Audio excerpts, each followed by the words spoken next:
तर मरणापर्यंत मोदीजी आपल्या सोबत आहे. बाई करू काय आणि काय पाहिजे असतो घरच्यांना? मुलगा पाहिजे. आता मुलीला आईला 4 मुली झाल्या, जड आहेत का? आपल्याला सगळं चाललंय, पण घरच्यांना काय पाहिजे? मुलगा म्हणजे कोण? काय म्हणतात मुलाला? वंशाचा दिवा. ते बघा मागे बसले. म्हणजे मुलांचा जन्म होता 100 आणि पणत्यांचा म्हणजे मुलींचा जन्म होता 70. मुली जन्मालाच येऊ द्यायच्या नाही. आणि त्याच्यामुळे मग मोदीजींनी विचार केला, अरे माझ्या देशामध्ये मुली जन्माला का नाही घालत? मुलगी का नको असते? मुलीला खर्च असतो, हो का नाही? हा का नाही? अगं योजना तुमच्यासाठी. या देशात मुलगी जन्माला आली की 18 वर्षाची होईल तेव्हा ती लखपती झालेली असेल, अशी योजना तुमच्यासाठी आहे. आता बाई गरोदर राहिल्यानंतर आजी बाळपण योजना काय काय वेळा काय आहे का नाही? आता त्याच्यानंतर आईला दूध द्यायला पाहिजे. आपण सगळ्या आया झालोय का नाही? जेव्हा पोरगी गरोदर राहते, गरीबातली गरीबाई खाली खोबरं डिंक गूळ जमा करायला सुरुवात करते. खाल्ले का नाही खाली खोबऱ्याचे लाडू? खाल्ले का नाही खाल्ले? अगं बोलाल का नाही? खाल्ले का नाही? खाल्ल्यानंतर काय होतं? त्यांचं बाळपण सरकारी रुग्णालयात होतंय. त्या ताईला पोषण आहार दिला जातो. मोदीजी काय काय पाठवतात? मोदीजी पाठवतात काजू, मोदीजी पाठवतात बदाम, मोदीजी पाठवतात गुळ आणि मोदीजी पाठवतात खारीक. अशा 4 गोष्टी ज्या बाईचं बाळपण झालंय त्या गरीब ताईच्या घरामध्ये पोचवायचं काम कोण करतं? कोण करतं? अगं कोण करतं? आता लेकरं कोणाची जायचं? बरोबर की नाही? आपल्यासाठी 150 वर्ष जुने कायदे बदलले. एखाद्या बाईवर बलात्कार, एखाद्या लहान लेकरावर बलात्कार वाचतो का ना आपण पेपरला? काही हरामखोर लोक आज सुद्धा समाजामध्ये आहेत, जे आपल्या समाजातल्या बायकांवर मुलींवर वाईट नजर ठेवतात, बलात्कार करतात. बलात्कार बाईच्या मर्जीने होतो का? तिच्यावर जबरदस्ती केली जाते.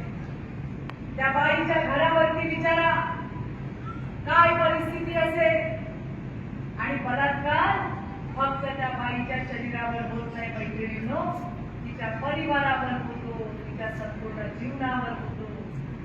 आणि मग मोदीजी म्हणले की आता असल्या हरामखोरांना कसली शिक्षा दिली पाहिजे का? कसली दिली पाहिजे? आता बोलांना नाही, कसली दिली पाहिजे? शिक्षा दिली पाहिजे का सोडून दिलं पाहिजे? आणि कुठली शिक्षा? फाशीची शिक्षा. हा तुमचा आवाज मोदीजींनी ऐकलाय आणि असल्या हरामखोरांना आता फाशीची शिक्षा आपलं मोदी सरकार देणार आहे. टाळ्या. द्यायचं का नाही? द्यायचं का नाही? कोण कोण देणार? आणि मोदीची निशाणी काय? काय? आपले उमेदवार कोण आहे? ओळखता तुम्ही? यांना ओळखता? यांना ओळखता का नाही? हो बोलते का बोलते? ओळखता का नाही यांना? ओळखता ना? हिला नाही ओळखता? कोणाला ओळखता?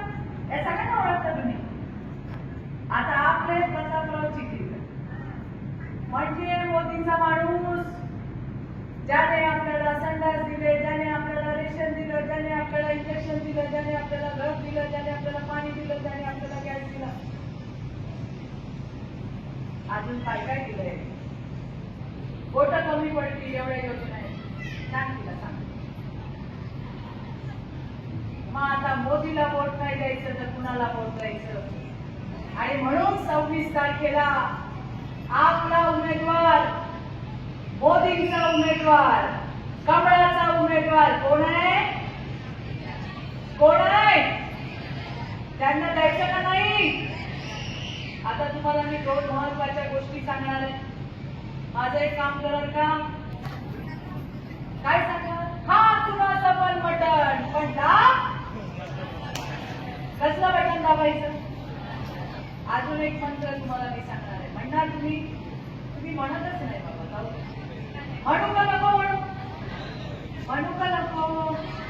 म्हणा म्हणजे तुम्ही म्हणाल का नाही माझ्या मागे? म्हणाल? चला माझ्या मागे म्हणा, नरेंद्र मोदी और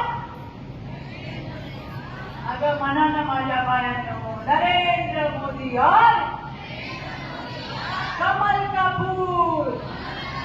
हात आहे ना नाही हात? आजीबा राजी का दोन हातांनी मस्त. नरेंद्र मोदी और कमल का फूल. बाकी सब जाओ भूल. नाही लक्षात? बाकी सब म्हणजे तो गेला मतदानाला. काम तुम्हाला करायचंय, कळलं का नाही? भारत माता की असं करतात. भारत माता की वंदे वंदे जय श्रीराम. जय जय श्रीराम. आता बोटाची 4 बोट आहेत ना, असं करा बघू, असं करा, असं. अब की बार फिर एक बार. धन्यवाद. चालू वार्ता या वृत्तपत्रासाठी संपूर्ण महाराष्ट्रात पत्रकार प्रतिनिधी नेमणूक सुरू आहे. आपण इच्छुक असाल तर खाली दिलेल्या नंबरवरती कॉल किंवा व्हॉट्सअप करू शकता.